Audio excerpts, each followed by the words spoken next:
Elo beekoko. Bannaati waan biraatu na qunname malee mana gaheera. Boorsaa koo bakka itti buusee dhabe. Boorsaa koo bakka itti buusee dhabe. Eeyyo. Ise birriin keessa jirtu. Jechuun taaksii keessatti buusee ta'ee bakka itti buusee wallaale bannaati. Anoon beeku simbiraa fuudhee bahee ta'e bu'aan ta'e. Achoosi biras ta'e wannoodha malee. Birri taaksii namichuma tokkotu birri 50 nuuf kenne birri nu jalaa bade jenna. Dhugaa. Bilbila odoon ta'e waraqaa eenyummaa fi akkaawuntii koo ana waashtu keessa jira. Gizee mucattiin harkaa butu jedhee mucattiin harkaan sirriitti jabeessee too qabadhe. Boorsaa baadhee boorsaa isa guddaan fudhadhee bahe boorsaa isa wannoo. Boorsaa isa wannoo fudhadhee bahe saadii akkasumatti rarraaseen fudhadhee bahe. Baaka ishii xiqqoo harkatti kan badhee bahe naannoo taaksii keessatti tan xabishii godhe jechuudha. Wayin immoo daandii irratti hoggaasii olee deemnu isaa. Daa'ii xiqqoodha ishiin naannoo 1,000 caalti 1,000 caaltu. Yaa'u jechuun hoggaa daandii ijoollee qabattee deemtu qarshiyan daandii hoggaan deemu harka duwwaa deemuun jaaladhu. Waanan godhare mannaatti yaa hibaa bakka har'a inni har'aa gudiidhuma beektaa.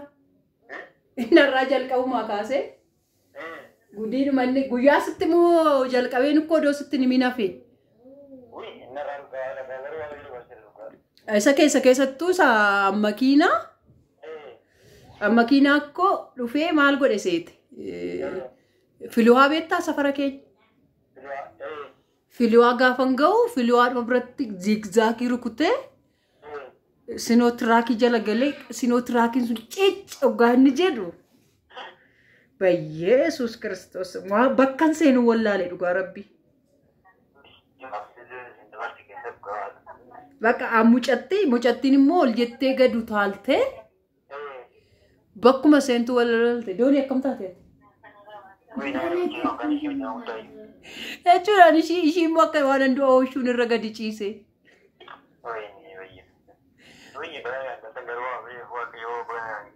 Dhaara baga nagaan gallee waan guddaan hin caalu fayyaa guddaa nagaa guddaatu caala. Amma miiskoolii keessa adiin argee maaliif ooni saayilantii goone miti hoggaa sana hoggaa liibii turre sun saayilantii irraan kaasnee boorsaa bichaan gadi jedhee hoggaan taaksiin akka kaffala jedhe bagarraa idiinuu natti hafte kaa.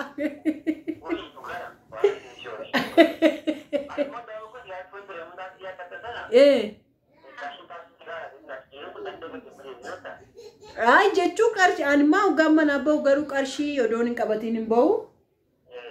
Bakka gizee tokko nama qunnama mitiire. Waan isa warnoo sanirramoo isa turrannoo dhabannaatti. Lee bakka nagaan galle. Ayyuu kootti naa kennime ayyuu kootti ani madda sirriitti. Maal ikkoo naan boossuu jedhin san birrii dhabe.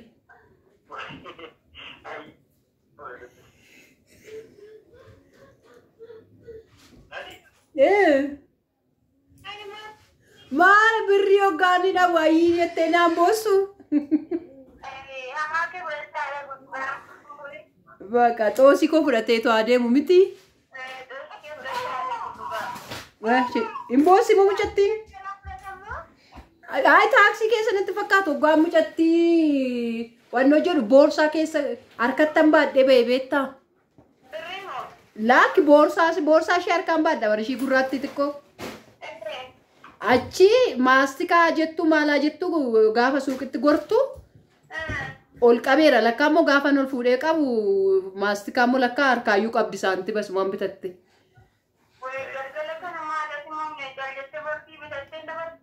Maal safara keessanitti bitte ho'i nu bira jira? Inde? Safara keessanitti bitte.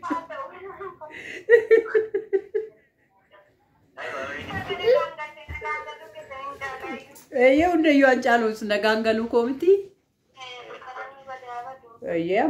Badu maal isa guyyaa odoo akka makiinaa sinitti muu jalqabee ta'eera ta'eeoo. Jalqaba hoggaa dhufnu koo hoggaa mana keessa beekotti jalqabeen dhiise bara.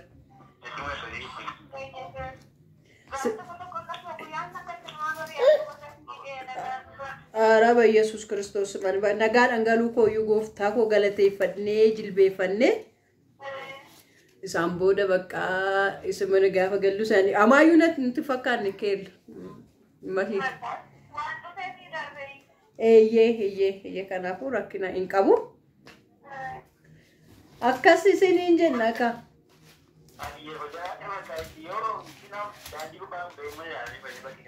Bakka ala kana mugyoon akka. Amsaalu bakkee deemeen boorsaa barbaada jedha beekon.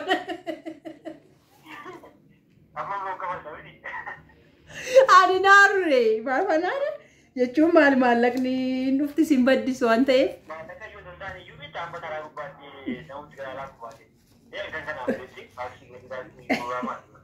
Namni Finfinnee koo gara laafessa bara.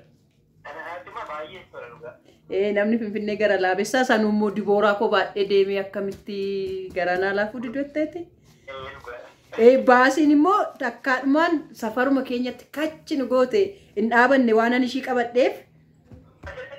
Baasiin gaafa wannoo keenyu sibiraa taaksiidhuma yaabbannee deemne taaksicharraa immoo buunee takkaadhumaan baasii ishii safara keenya dhuftu waan mucaa qabadhee jiruuf wannoo nan goosifne hiriira nan qabsiifne. Kanaaf yodoon hin dhaabatiin taa'ee akkuma raayidii kootti bashannanee galee bakka fittashaan nutti dhuftee turte mattaawaqaan keenya baddee maal taana odoo jennu fittashaanis immoo waaqayyo nurra dabarse. Yoo baga nagaan gallee waanuma fe'eefiyyuu an boorsaallee piraankii taatetta. Dhugaa.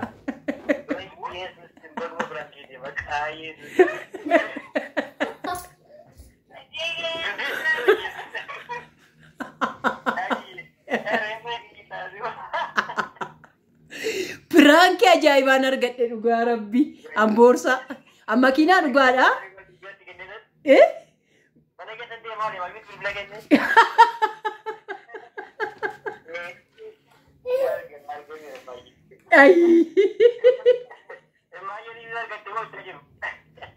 Maal isaaniin immoo akka baay'ee piraankiin beekan akkam goonare.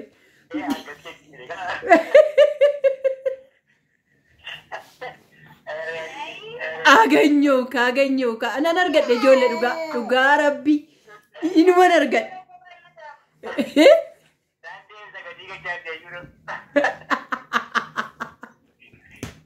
Ayyuu maaltu sitti dhagaame iddoo dhugaa ta'e.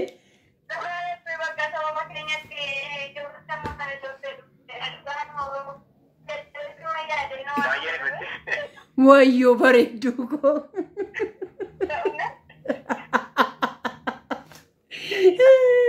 Maal ijoollee siluma taa'ee piraankii sin godha jechaan turre liivi irrattanii. Besma amaan immoo narratti bartuyyuun se'ee dhugaa.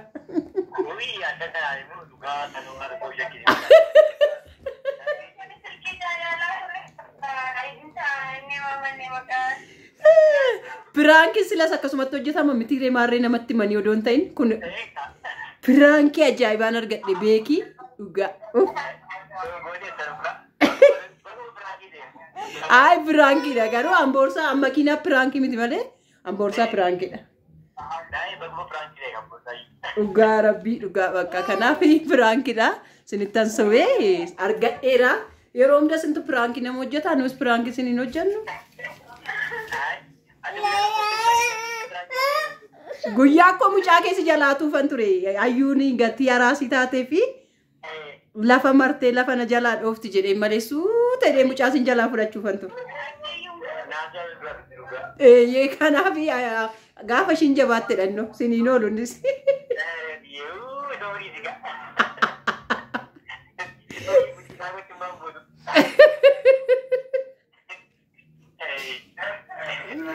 Kanarra kamee daawwattoonni eebbuu maal akka jedhani koomentii irratti eegna isin argadheera.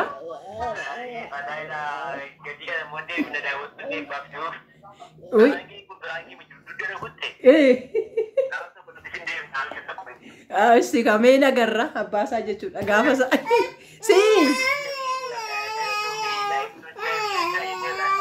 like share godhaa jedhamtaniittu galatoomaa mucaan koos wacaa jira.